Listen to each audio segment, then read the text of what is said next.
The First World War was the deadliest conflict humanity had ever seen.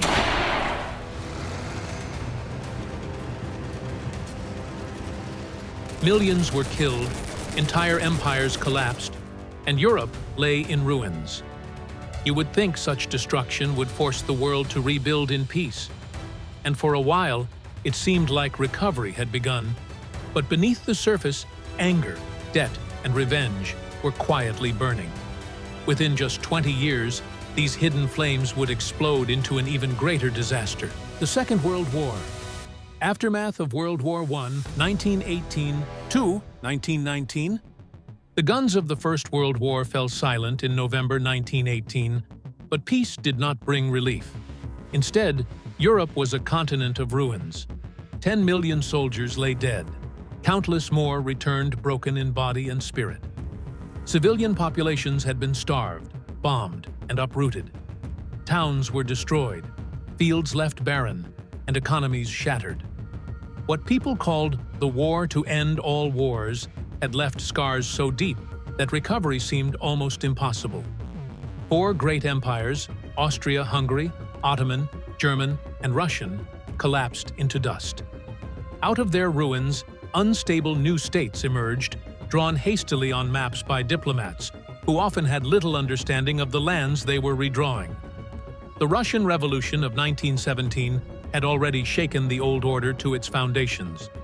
Bolshevik forces now promised to spread their revolution across Europe, terrifying conservatives everywhere. In Hungary, communists briefly seized power in 1919 before being crushed. In Germany, soldiers returning from the front discovered not triumph, but chaos. Strikes, hunger, mutiny, and street battles between rival political groups. Ordinary people asked, what had been gained from this sacrifice? For most, the answer was nothing but despair. And in this despair, the victors of the war gathered in Paris to impose their version of peace. A peace meant to secure Europe, but one that would instead poison it for the next generation. Section 2. Treaty of Versailles, 1919. In June 1919, the Treaty of Versailles was signed inside the Hall of Mirrors, the same place where the German Empire had been proclaimed in 1871. This symbolism was no accident. It was a deliberate humiliation of Germany. The terms were brutal. Germany was forced to accept full responsibility for the war under the infamous War Guilt Clause.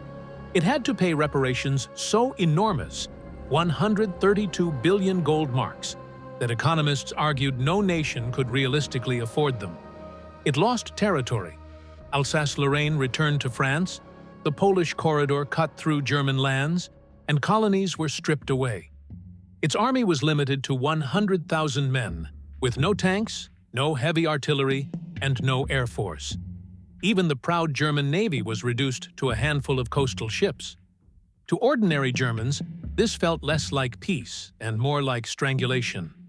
The treaty created a wound of national humiliation. Many believed they had been stabbed in the back by their own politicians who signed the armistice. Right-wing extremists nurtured this myth, claiming Germany had not truly been defeated on the battlefield, but betrayed at home by revolutionaries and Jews. This poisonous narrative took root in the Weimar Republic and would later become one of the Nazis' most powerful tools. Economists like John Maynard Keynes warned at the time that the treaty was not just unfair, but dangerous. He called it a Carthaginian peace, one that would ruin Germany's economy and destabilize all of Europe. Yet the Allied leaders pressed forward, convinced they had secured lasting safety. In truth, they had planted the seeds of future catastrophe.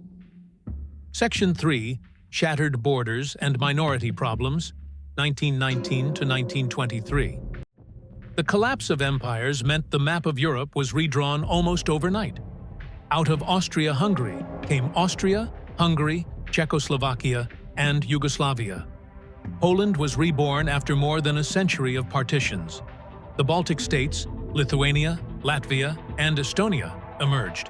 In theory, this was the age of national self-determination. In reality, it created endless new conflicts.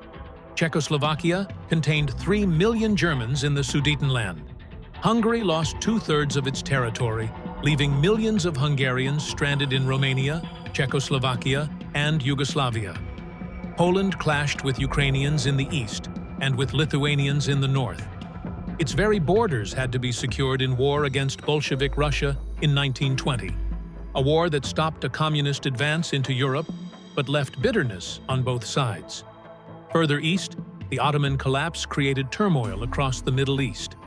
In Turkey itself, a nationalist movement led by Mustafa Kemal Atatürk rose against foreign occupation and carved out a new republic from the empire's ashes. Meanwhile, Britain and France divided the Arab lands into mandates, laying the foundations for future conflicts. Everywhere, minorities were trapped in states where they did not belong, fueling resentment and instability. Instead of creating peace, the new borders created fresh grievances that would erupt again and again.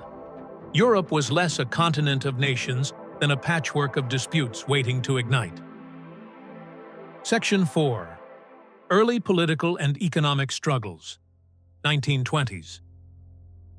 If the borders of Europe were unstable, its economies were even worse. The First World War had left governments drowning in debt. France and Britain owed billions to the United States, while Germany was expected to pay reparations on top of its own devastation. But how could a ruined Germany pay reparations to France and Britain if those countries themselves needed money to repay America? The entire system was a vicious cycle. Germany in particular faced collapse. In 1923, when it fell behind on payments, French and Belgian troops occupied the Ruhr Valley, the industrial heart of Germany. German workers went on strike, and the government printed money to support them. The result was one of history's worst cases of hyperinflation. Prices doubled every few days. Workers carried wages home in wheelbarrows of worthless paper. Middle-class savings vanished overnight, wiping out trust in the government. Photos from the time show children playing with stacks of banknotes as if they were toys. This chaos opened the door for extremists. Communists attempted uprisings in Germany. On the right, Adolf Hitler and his followers staged the Beer Hall Putsch in Munich in 1923, trying to seize power. Though the coup failed and Hitler was jailed, it showed how fragile democracy in Germany truly was. Elsewhere, Italy provided a chilling preview of Europe's future. In 1922, Benito Mussolini's fascists marched on Rome, and the king handed him power without resistance. Mussolini promised order, national pride, and strength where democracy seemed weak. His success sent a dangerous signal across Europe. When democracy struggles, dictatorship can appear attractive. The League of Nations, created to maintain peace, proved powerless. It lacked the authority and the will to stop aggression. The United States, having retreated into isolation, never even joined. Without American involvement, the League was a hollow institution. And so, while Europe struggled, the world's strongest economy stood apart, watching from across the Atlantic. Section 5. Short Calm, Long Shadow, 1924 to 1929. For a brief moment, it seemed as though Europe might recover. In 1924, the Dawes Plan restructured Germany's reparations, bringing in loans from American banks to stabilize the economy. For a few years, prosperity returned. Berlin cafes buzzed with art, music, and cinema. The 1920s became known as the Golden Twenties in Germany, though beneath the surface, the wounds were far from healed. Diplomats, too, sought reconciliation. In 1925, the Locarno Treaties saw Germany, France, and Belgium agree to respect their borders. For this, Germany was admitted to the League of Nations in 1926. Leaders declared that a new era of peace had begun. In London and Paris, newspapers celebrated what they called the spirit of Locarno. Yet this calm was deceptive. The prosperity of Europe rested on fragile foundations, on American loans, and a temporary willingness to forget the bitterness of the past. None of the deeper problems had been solved. The grievances of minorities, the humiliation of Germany, the weakness of democracy, the temptation of extremism, all remained alive beneath the surface. And then, in 1929, the storm broke. The Wall Street crash shattered the world economy. American loans dried up, dragging Germany back into crisis. Factories closed, unemployment soared, and despair once again gripped millions. The false peace of the 1920s collapsed, and the forces waiting in the shadows, fascists, communists, nationalists, began to rise with renewed strength. The decade from 1919 to 1929 was supposed to be an era of healing. Instead, it was an uneasy peace, poisoned from the start. The war had ended, but the suffering had not. New nations were born in anger, economies lurched from crisis to crisis, and democracy struggled against the temptations of violence and dictatorship. What looked like stability by the late 1920s was nothing more than a fragile illusion. The cracks beneath Europe's surface would soon widen into fractures, pulling the world toward an even greater catastrophe.